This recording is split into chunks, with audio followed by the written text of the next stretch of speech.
இடம்பலம் entertainment நேயர்களுக்கு வணக்கம். Entertainment இல்லாம வாழ்க்கை இருக்குமா? ஸோ என்டர்டெயின்மெண்ட் அப்படிங்கிறது வந்து பொங்கல்ல ஒரு பெரிய பங்காற்றியிருக்கு. நெறைய படங்கள் வந்தாலும் வந்து பார்த்தீங்கன்னா, அன்எக்ஸ்பெக்டடா வந்து அந்த டார்க் ஹார்ஸ் அப்படின்னு சொல்லுவாங்க. முன்னாடி வந்து பந்தயத்த அடிச்சு ஜெயிச்சு நிக்கிறது 13 வருடங்கள் கழித்து வந்திருக்கிற மத கஜ ராஜா அப்படிங்கிற படம். வணக்கம் ஹரிஷ். வணக்கம். அதை குறித்து தான் ஹரிஷ் கிட்ட நெறைய விஷயங்களோட ஒப்பீனியன் கேட்டு தெரிஞ்சுக்க போறேன். ஹரிஷ் நான் பிரஸ் மீட்டுக்குலாம் வந்து போவேன். அங்க வந்து பார்த்தீங்கன்னா, மூத்த பேத்த பத்திரிகையாளர்கள் இப்போ வலைப்பேச்சில உட்கார்ந்துருக்காங்கல்ல. பிஸ்மி, அந்தணன், அதுக்கப்புறம் வந்து லெஜெண்டரி பத்திரிகையாளர் பைல்வான் எல்லாருமே இருந்தாங்க. அத வந்து எம்ஜிஆர்ன்னு புரமோட் பண்ணிட்டு இருந்தாங்க. அந்த 13 வருஷத்துக்கு முன்னாடி. அப்ப இவங்கலாம் ஒரே சண்டை. "ஏன் எம்ஜிஆர்ன்னு போட்டிருக்கீங்க? மதகஜ ராஜான்னு போடுங்க." அப்படின்னு சொல்லிட்டு விஷாலும் அதுக்கு சரிங்க மதகஜ ராஜா அப்படிலாம் சொல்லியிருந்தாரு. அந்த பசுமையா நினைவு இருக்கு அந்த பிரஸ் மீட்டு. அப்புறம் அந்த படம் வந்து காணாம போச்சு. அந்த படத்த பத்தி எனக்கு ஞாபகம் இருக்கிறது, விஷால் சொந்த குரல்ல "டியர் லவ்வர்" அப்படின்னு ஒரு பாட்டு பாடியிருப்பாரு. அது மட்டும் தான். ஆனா இவ்வளோ வருஷங்கள் கழிச்சு இந்த படம் வந்ததே பெரிய விஷயம். வந்து வெற்றி அடைஞ்சிருச்சே ஹரிஷ். நம்பவே முடியல. இல்ல அந்த படம் ஸ்பெஷலான படம். அது ஏன் அப்டின்னா, அந்த படம் முடிச்ச அடுத்த சில மாதங்கள்லயே மணிவண்ணன் சார் தவறினாரு. ஸோ ஸ்பெஷல்னா இவர் கடைசியா அது நடிச்சது அப்படிங்கிற அவருடைய கடைசி படம் அது. அது என்ன பொறுத்தவரை சினி இண்டஸ்ட்ரிக்கு அது ரொம்ப ஸ்பெஷலான ஒரு படம். ஏன்னா, மணிவண்ணன் சார் ஆகட்டும், அதுக்கப்புறம் மயில்சாமி அவர்களாகட்டும், மனோபாலா சார், இப்படி வந்து இன்னைக்கு நம்ம இண்டஸ்ட்ரியில தவறவிட்ட பல பிரபலங்கள் அந்த படத்தில நடிச்சிருக்காங்க. கிட்டத்தட்ட ஒரு 13 வருஷம் ரொம்ப அ ரொம்ப தூரமா ரொம்ப நாள் காத்திருப்புக்கு அப்புறம், ரொம்ப வருடங்கள் காத்திருப்புக்கு அப்புறம் அந்த படம் ரிலீஸ் ஆயிருக்கு. பட் இன்னைக்கு அவ்வளோ அ அ லேட்டா ரிலீஸ் ஆனாலும் மக்கள்ட்ட ஒரு நல்ல வரவேற்பு வாங்கிட்டுருக்கு இந்த படம். அதுதான் வந்து பெரிய விஷயமா நான் பார்க்குறேன். ஏன்னா, இன்னைக்கு ட்ரெண்ட் எங்கெங்கேயோ போயிட்டுருக்கு. அவரு சுந்தர் சி அவர்கள் வந்து அவருடைய ட்ரெண்ட் இன்னைக்கு எங்கேயோ போயிடுச்சு. பேய் படமா எடுத்துட்டு அந்த பேய் படங்களுக்கான ஜானா ஜானவ ஜானர். அந்த அப்படியே ப்ரோ மாத்திட்டாருன்னு தான் வெறும் பேய் சொல்லணும். படம்னு சொல்லாதீங்க ப்ரோ. கவர்ச்சிகரமான பேய் படங்கள்.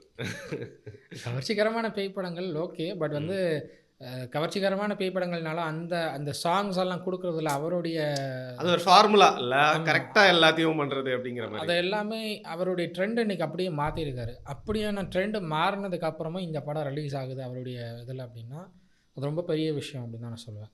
Okay fine. இப்ப இந்த படம் வந்து வெற்றி அடைஞ்சிருச்சு. இருந்தாலும் என்ன ரீசன் நீங்க நினைக்கிறீங்க? இவ்ளோ ஒரு நல்ல வரவேற்பு பீப்பிள் கிட்ட, எல்லா தரப்பான மக்கள் கிட்ட, சின்ன பசங்கலாம் கூட சின்ன பசங்க இன் சென்ஸ் லைக் இப்போ யூத் ஆடியன்ஸ் கூட வந்து எல்லாருமே வெளில பேட்டி குடுத்துட்டு இருக்காங்க தியேட்டருக்கு வெளில. அவங்கலாம் நல்லா இருக்குன்னு சொல்றாங்களே! என்ன மேஜிக் நடந்ததுன்னு தான் எனக்கு புரியவே இல்ல ஹரிஷ். இல்ல நான் படம் இன்னும் பார்க்கல. பட் ம். ஸ்டில் எனக்கு கிடைச்ச தகவல் வரைக்கும் அது வந்து கம்ப்ளீட்டா காமெடியா இருக்கு படம் அப்படின்னு காமெடி சொல்லலாம். மெயின் ரீசன் இல்ல? ஆமா. காமெடியா இருக்கு. ஒரு 20 minutes Manivannan sir, Manobala sir, Mayilsamy அண்ணா இவங்க 3 பேரும் ஒரு 20 மினிட்ஸ் ஒரு வராங்க. காம்பினேஷன் இருக்கா? அந்த காம்பினேஷன் 20 மினிட்ஸ் காம்பினேஷன் அது வந்து கம்ப்ளீட்டா காமெடி ட்ராக்கா போகுது அந்த படம். அந்த 20 மினிட்ஸ் கம்ப்ளீட்டா உங்கள வந்து சிரிக்க வைக்காம இருக்காது அப்படின்னு சொல்றாங்க. ம், ம், ஸோ அந்த ம். அளவுக்கு அவ்வளோ நல்லா இருக்க படம். இது வந்து ரொம்ப லேட்டா ரிலீஸ் ஆனாலும், இந்த டைம்ல ரிலீஸ் ஆயிருக்கிறது ரொம்ப பெரிய விஷயம். நல்லது அப்படிங்கிறாங்க. So okay. அந்த ஒரு பாசிட்டிவான ரெஸ்பான்ஸ் வாங்குது 13 வருஷம் கழிச்சு அப்படின்னும் பார்க்க முடியுது. பாசிட்டிவான ரெஸ்பான்ஸ இவ்வளோ வருஷம் கழிச்சு வாங்கக்கூடிய ஒரே படம் இந்த படம் தான் இருக்கும்னு நான் தமிழ் நினைக்கிறேன். சினிமால இல்ல? ஆமா. சான்ஸே இல்ல. அதுவும் இப்போ கேம் சேஞ்சர் உங்களுக்கு தெரியும். ஆந்திராலயே வந்து அசிங்கப்பட்டுச்சு. தமிழ்நாடுல ஒரு லூக் வார்ம் ரெஸ்பான்ஸ் தான். வணங்கான் ஒரு அபோவ் ஆவரேஜ் மூவி அப்படின்னு சொல்றாங்க. ஒரு ஆவரேஜ் மூவின்ற பேர் வாங்கிருச்சு. அதனால இந்த எல்லா படங்களும் வந்து சரி அந்த மெட்ராஸ்காரன்ற படம் வந்து சரியா வந்து கிளிக் ஆவல அப்படின்னு கேள்விப்பட்டேன். ஸோ இந்த நேரத்தில மதகஜ ராஜா வந்து ஒரு பெர்ஃபெக்ட் காமெடி என்டர்டெய்னரா இருக்கிறதுனால, இத எல்லாத்தையும் பீட் பண்ணி பொங்கல் ரேஸ்ல ஃபர்ஸ்ட் வந்துச்சு அப்படின்னு சொல்லலாம் இல்லையா? வணங்கான் வந்து எனக்கு தெரிஞ்சு சூர்யா மிஸ் பண்ண படம் அப்படின்னு சொல்லலாம். அவர் வந்து அவர் பண்ணியிருந்தா அப்ப இன்னும் கொஞ்சம் அபோவ் ஆவரேஜா மட்டும் இல்லாம ஒரு குட் மூவியா இருந்திருக்கும் சொல்றீங்களா ஹரிஷ்? அவருடைய கேரியர்ல பெஸ்ட் மூவியா இருந்திருக்கும் எனக்கு தெரிஞ்சு. அவருடைய கேரக்டர்ல இது வந்து ஒரு பெஸ்ட் மூவியா இருந்திருக்கும். கிட்டத்தட்ட பாலாவோட அவர் பண்ற அ இன்னும் பெரிய ஒரு நல்ல படமா இது அமைஞ்சிருக்கும் சூர்யா பண்ணியிருந்தா.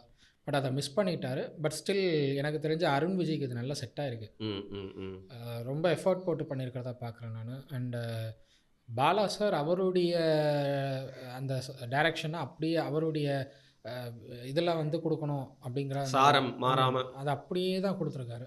எங்கேயுமே வந்து ஹீரோ சென்ட்ரிக்கா படம் கொண்டு போகணும்னு அவர் நினைக்கல. ஹீரோயினுக்காக படத்த ஸ்கிரிப்ட்ட மாத்தணும்னு நினைக்கல. அவர் தன்னை எப்படி தன்னுடைய பாணியில எப்படி குடுக்கணும்னு நினைச்சாரோ, அதையே அப்படியே வந்து குடுத்துருக்காருன்னு பார்க்க முடியுது. ஸோ, அதனால வணங்கான் என்ன பொறுத்தவரை வணங்கான் வந்து அது ஒரு type of movie. Movie. And இது வந்து கேம் சேஞ் கம்ப்ளீட்டா கேம் சேஞ்சர்லாம் வந்து கம்ப்ளீட்டா வந்து தமிழ்நாட்ல பெரிய அளவுல பேசப்படல. கேம் சேஞ்சர், கேம் ஓவர் அப்படின்னு ட்ரெண்ட் விட்டாய்ங்க. சங்கர் சார்ட்ட நெறைய எதிர்பார்க்கலாம். பட் ஏன் இப்படி இப்ப ஒரு மூவி அவர்ட்டருந்து வருதுன்னு எனக்கு தெரியல. ஏன்னா நெறைய ஹிட்ஸ் குடுத்தாரு சங்கர் ம், சார். ம், அவர் ம். வந்து குடுக்காத ஹிட்ஸே கிடையாது.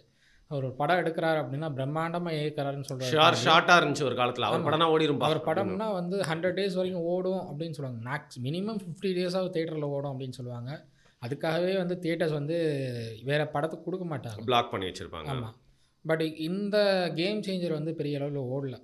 அங்கே ஆந்திராலையும் பெரிய அளவில் ஓடல, தமிழ்நாட்டிலையும் பெரிய அளவில் ஓடல. அங்கே என்ன ஹரிஷ் ட்ரால் ஆயிடுச்சோ படம்? ரொம்ப ட்ரால் பண்ணுறாங்க. சிஎம் வந்து இறங்கி வந்தெல்லாம் சண்டை போடுறாருங்கிற ரேஞ்சுக்கு இருக்குது சில சீன்ஸ் எல்லாம் சொல்லி ரொம்ப ட்ரோல் பண்ணியிருக்காங்க. நீங்கள் கொடுத்துருக்க ஒரு இன்டர்வியூலேயே கூட உங்களுக்கு அதில் கமெண்ட்டில் ஒருத்தர் போட்டிருக்காரு, சிஎம் இறங்கி வந்து சண்டை போடுற மாதிரிலாம் சீன் இருக்குது, அவ்வளவு காமெடியாக படம் இருக்குது அப்படின்னு சொல்லி கொடுத்துருக்காங்க. ஸோ உங்களுக்கு யதார்த்தத்தை மீறின ஒரு கதையை நீங்கள் கொடுக்குறீங்க அப்படின்னா அதுக்கேற்றபடி நீங்கள் எல்லாத்தையும் மாற்றி கொடுக்கணும். நம்புற மாதிரி இருக்கணும். நம்புற மாதிரி இருக்கணும். உங்களோட அட்லீஸ்ட் ஒரு சில இடத்துல லாஜிக்காவது ஒத்து போகணும்.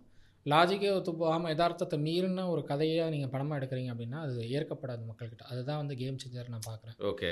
அண்ட் மதகஜராஜா அவங்க இவ்வளோ வருஷம் கழித்து பண்ணாலும் அந்த காமெடி சென்ஸோட அப்படியே எங்கேயுமே எதையும் கட் பண்ணல. இவங்க வந்து இந்த நடிகர் இந்த வருஷம் இப்போ இல்லை, மணிவண்ணன் சார் இந்த வருஷம் இல்லை, மயில்சாமி என்ன இந்த வருஷம் இல்லை, மனோபாலா சார் இந்த வருஷம் இல்லை.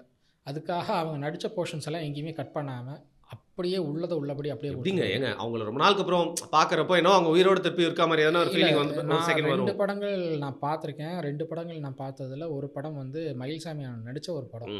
அவர் வந்து ரொம்ப எஃபர்ட் போட்டிருக்காரு அந்த காமெடிக்கு. அந்த படம் ரிலீஸ் ஆகும்போது அவருடைய காட்சிகள் முழுமையாக நீக்கப்பட்டிருந்தது. எங்கேயுமே அவர் வந்து காட்டல. ஆனால் அந்த படத்துக்காக அவர் 10 நாள் வேலை ஒர்க் பண்ணார். 10 நாளுமே தூங்க கூட இல்லை பெரிய அளவில். ஏன்னா அதை நேரில் பார்த்துருக்கேன். மயில்சாமி என்ன எவ்வளோ எஃபர்ட் போட்டார் அந்த படத்துக்கு நேரில் பார்த்துருக்கேன் நான். ஸோ அதனால் அந்த மாதிரி எங்கேயுமே கட் பண்ணாமல் அப்படி இருக்கிற மாதிரி கொடுத்ததுனால தான் அந்த படம் ஜெயிச்சதை நான் பார்க்குறேன். சரி, ஓகே. இப்போ இந்த படத்தை வந்து காமெடின்னு பேசிட்டு காமெடி கிங்கை பற்றி பேசாமல் இருக்க முடியாது. அவர் வந்து ஹீரோவாக போயிட்டு காமெடி ஜானர் படங்கள்லாம் பண்ணலாம், எக்ஸ்பெரிமெண்ட்லாம் பண்ணலாம்.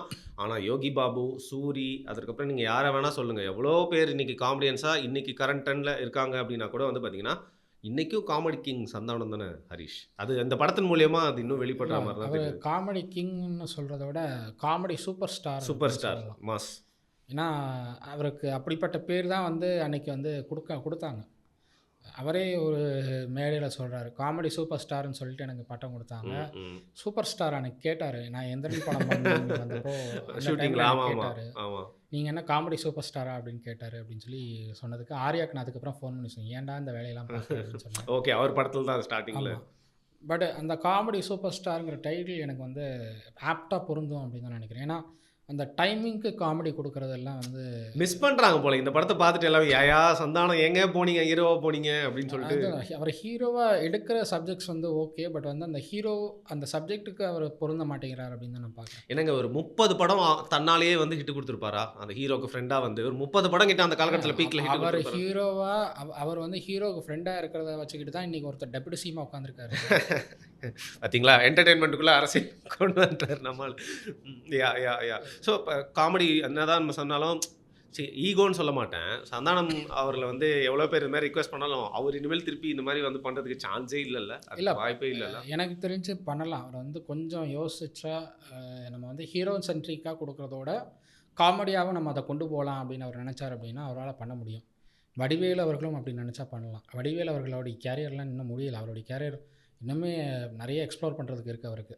ஆனால் அவர் நினச்சா பண்ணலாம். ஒரு காமெடி சென்ட்ரிக்காக அதை கொண்டு போக முடியும், அவரால் பண்ண முடியும் அப்படின்னா பண்ணலாம். ஏன்னா 23ஆம் புலிகேசிலாம் யாருமே எக்ஸ்பெக்ட் பண்ணல. ஒரு ஹீரோ சென்ட்ரிக்காக அவரை பார்த்தோம். பட் வந்து அந்த ஹீரோ சென்ட்ரிக் படத்துலேயும் காமெடியாக சில விஷயங்களுக்கு கொண்டு போனார். அது மாதிரி நீங்கள் ட்ரை பண்ணால் பெட்டராக வரும். அவர் சந்தானம் அவர்கள் தாராளமாக ட்ரை பண்ணலாம். ஓகே. ஸோ எல்லாருமே சந்தானத்தை மிஸ் பண்ணுறது. டோட்டலாக இந்த படம் வந்து ஒர்க் அவுட் ஆனதுக்கு மெயின் ரீசனாக வந்து எல்லாம் என்ன நினச்சாங்க, எப்படி 13 வருஷத்துக்கு அப்புறம் ட்ரெண்டு மாறி இந்த ட்ரெண்டில் எப்படி படம் பிடிச்சிருக்கு அப்படின்னு. So people are missing the KTV kind of movies போல் இருக்குல்ல, அதுதான் இந்த படத்தோட வெற்றி வந்து உணர்த்துது அப்படின்னு சொல்லலாம். ஃபேமிலி என்டர்டைனிங் தேவை, அதுதான் வந்து மேக்ஸிமம் எல்லாரும் எக்ஸ்பெக்ட் பண்ணுறது. அண்ட் இந்த படத்துக்கு வந்து விஜய் ஆண்டனி சாரோடைய மியூசிக், அதை சொல்ல மாட்டேன் பாருங்க, கரெக்ட். அது வந்து இன்னும் பெரிய ப்ளஸ்ஸாக இருக்குது. நம்ம வந்து விஜய் ஆண்டனி சார் இன்றைக்கி வந்து ஹீரோவாக மாறி அவர் தனியாக ஒரு ட்ரெண்டில் போயிட்டுருக்காருன்னு பார்க்க முடியுது. அவருடைய படங்கள்லாம் வந்து கம்ப்ளீட்டாக க்ரைம் இன்வெஸ்டிகேஷன்ஸு அதை சம்மந்தப்பட்டதாக போயிட்டுருக்கு. என்னை பொறுத்தவரை அவர் காமெடி பேஸ்டாக மூவிஸ் பண்ணால் இன்னும் பெட்டராக இருக்கும் அப்படின்னு நான் பார்க்குறேன். அண்ட் நீங்கள் மியூசிக் பண்ணுங்க அப்படின்னு தான் நானும் சொல்ல விரும்புகிறேன். ஓகே. ஸோ இந்த படத்தை ஆஸ் அ மியூசிஷியனாக வந்து எல்லாரும் ஒரு மிஸ் பண்ணுறோம்.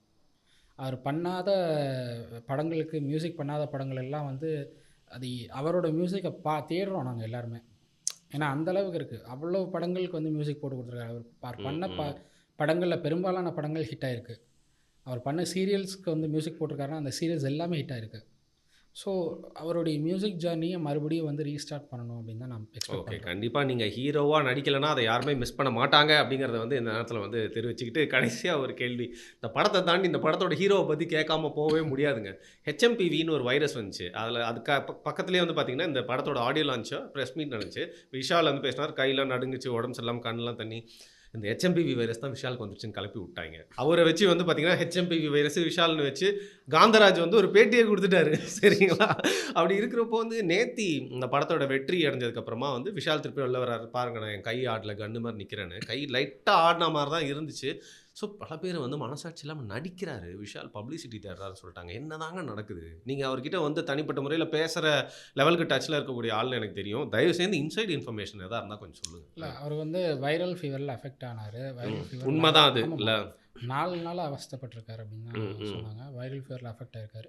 அந்த டாக்டர் லெட்டர் மட்டும் தேவையில்லைன்னு நான் பார்க்குறேன். ஓ! ஒரு ஏன்னா லீவ் லெட்டர் அது மாரி. பார்க்குறதுக்கு எல்கேஜி பையன் வந்து ஸ்கூல் லெட்டரில் எழுதுன மாதிரி இருந்தது. நான் ம். அதை வெளிப்படுத்தினேன், அவங்ககிட்டயே வெளிப்படுத்தினேன். இது வந்து பார்க்கறதுக்கு எல்கேஜி ஸ்டூடெண்ட் வந்து டாக்டருக்கு லீவ் லெட்டர் எழுதுன மாதிரி, ஸ்கூலுக்கு லீவ் லெட்டர் எழுதுன மாதிரி இருக்குது. ம். சஃபரிங் ஃப்ரம் வைரல் ஃபீவர்னு போட்டிருக்காங்க. இது வந்து ம். எந்த டாக்டரும் இப்படி போடக்கூடாது. ம். ம். என்ன ரீசனோ அதை வந்து மென்ஷன் பண்ணணுமே தவிர, சஃபரிங் ஃப்ரம் வைரல் ஃபீவருங்கிறது அது குழந்தைத்தனமாக இருக்குது பார்க்குறதுக்கு அப்படின்னு சொன்னால் அக்செப்ட் பண்ணிட்டாங்க.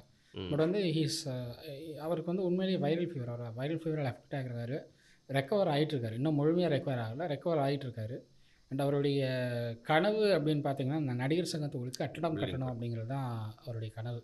அதுதான் அவர் ரொம்ப எக்ஸ்பெக்ட் பண்ணுறாரு. விஷாலோட சேர்ந்து கார்த்தி அவர்களும் அதுக்கான ம். ம். ம். வேலைகளில் துரிதமாக ஈடுபட்டதாக பார்க்க முடியுது. நான் பர்சனலாக நேர்லேயே பார்த்துருக்கேன். கார்த்தி அவர் ஒரு பக்கம் ஃபண்ட்ஸ் எல்லாம் வந்து அரேஞ்ச் பண்ணுவார். ம். இன்னொரு பக்கம் விஷால் வந்து அந்த கட்டுமான பணிகளுக்கு வந்து என்னெல்லாம் தேவையோ அதெல்லாம் வந்து ப்ராசஸ் பண்ணி எங்கேருந்துலாம் கொண்டு வரணும் அப்படிங்கிறதெல்லாம் பார்த்து அதெல்லாம் அரேஞ்ச் பண்ணக்கூடிய இடத்துல விஷால் இருந்தார். ஸோ இவங்க 2 பேரும் சேர்ந்து இந்த நடிகர் சங்க கட்டிடத்தை கட்டி முடித்து அதை இன்னுமே பிரம்மாண்டமாக திறந்தால் இன்னும் பெட்டராக இருக்கும்னு நான் எக்ஸ்பெக்ட் பண்ணுறேன். அதை விஷால் பண்ணுவார் அப்படின்னும் நான் நம்புகிறேன். ஏன்னா விஷால் நினச்சா பண்ணக்கூடிய இடத்துல தான் இருக்கார். நான் விஷால் கிட்ட இன்னும் ஒரு விஷயம் கேட்க விரும்புகிறது, தயவு செஞ்சு சதுரங்க வேட்டை பார்ட் 2 அந்த 2வது படம் அந்த படத்தை வந்து ரிலீஸ் பண்ணுறதுக்கு விஷால் முயற்சிக்கணும் அப்படின்னு நான் எக்ஸ்பெக்ட் பண்ணுறேன். ஓகே. ஏன்னா அது வந்து உங்களுக்கு பிடிச்ச, உங்களுக்கு வேண்டப்பட்ட ஒருத்தர். அவர் வந்து இன்னைக்கு இல்லை, பட் ஸ்டில் அவர் ரொம்பவே எதிர்பார்த்து பண்ண ஒரு படம் அது. நீங்கள் நினச்சா பண்ண முடியும் அப்படிங்கிறது நான் இந்த இன்டர்வியூ மூலமாக அவர் கேட்டுக்க விரும்புகிறேன். Okay. Okay. Nice. Very touching Harish. So நம்ம வந்து இன்னைக்கு அன்எக்ஸ்பெக்டடா ஹிட் ஆன ஒரு படம். அதோட பின்னணி அண்ட் விஷால் குறித்து நிறைய விஷயங்கள் வந்து சுவாரஸ்யமா சொன்னீங்க. மிக்க நன்றி. நன்றி.